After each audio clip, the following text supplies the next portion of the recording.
Mutually and non-mutually exclusive events. When we say mutually exclusive events, these events that do not have the same elements or events that cannot happen at the same time.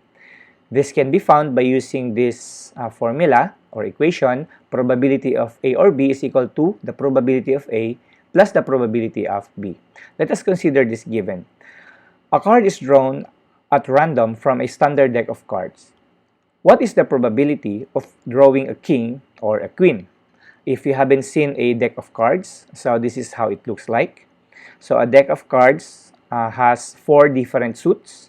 So a clubs, a spade, a heart, and a diamond. And each suit has 1 ace.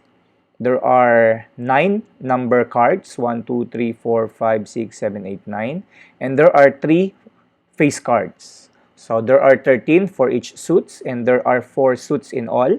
So 4 times 13, it makes 52. So it means a standard deck of cards has 52 cards in all. Alright, going back to our problem, what is the probability of drawing a king or a queen? So we're going to draw a Venn diagram to visualize our problem. So this is our universal set. Then we will draw 2 circles representing set of king and set of queen. Now, observe if there are common between king and queen.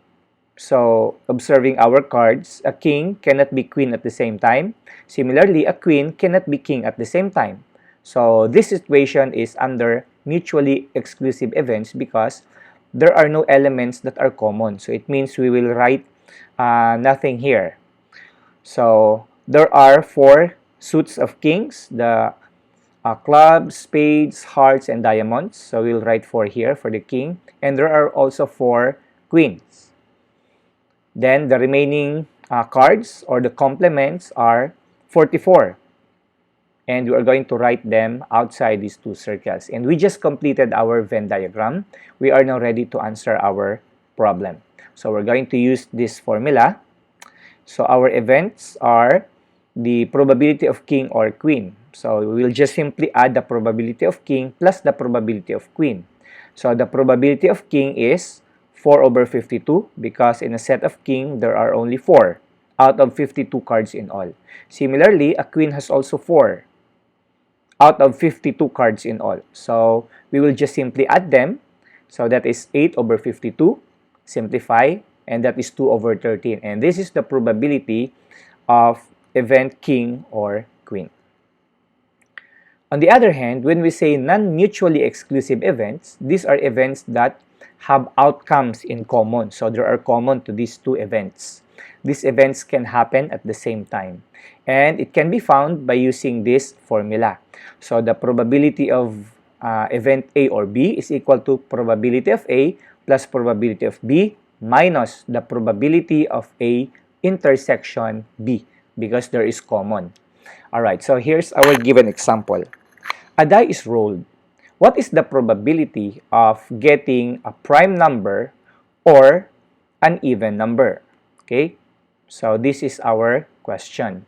So in a die, so this one, we know that it has 6 faces and it has numbered for each face. So 1, 2, 3, 4, 5, 6. So from our given, what is the probability of getting a prime number or an even number?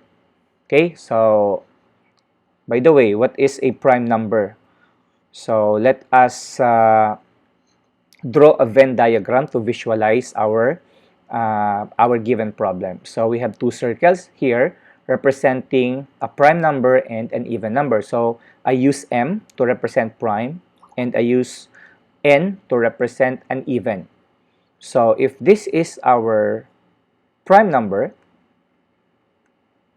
okay, so what are the prime numbers from 1 to 6? So prime numbers starts with 2 because 1 is not a prime number, 2, 3, and 5. So these are prime numbers. While an even numbers in our dice starts with 2, 4, and 6. Okay. So question, is there common between the elements? Yes, and that is 2. So it means there is one element that is common, and that is the number 2. So we will write 1 here because that is common. So this number is a prime number, at the same time an even number. Then the remaining set is 3 and 5. So there are 2 remaining. So we're going to write the 2 remaining numbers here in prime numbers. Then 2 remaining numbers for the even numbers. Then the complement is written outside. Okay, because a dice has 6 faces. So 2, 3, 4, 5, 6. So this completes our Venn diagram, and we are now ready to answer our problem. So what is the probability of getting a prime number or an even number? So using this formula, our event is M stands for the prime number and N stands for an even number. So we'll now write the probability of M. So in our set of M, we have 3. So 2 plus 1 is 3. So that is 3 out of 6 numbers in a dice. So the probability of N, so our N has 3. So 2 plus 1 is 3. Out of 6 in all, so we have 3 over 6. And lastly, our intersection, M intersection N, so it is represented by this overlapping part of our circle, which is 1. So there is 1 number out of 6 different numbers. Then we will just solve them. So 3, 6 plus 3, 6, that is 6 over 6, minus 1, 6, and that is 5 over 6. So therefore, the probability of a prime number or an even number is 5 out of 6.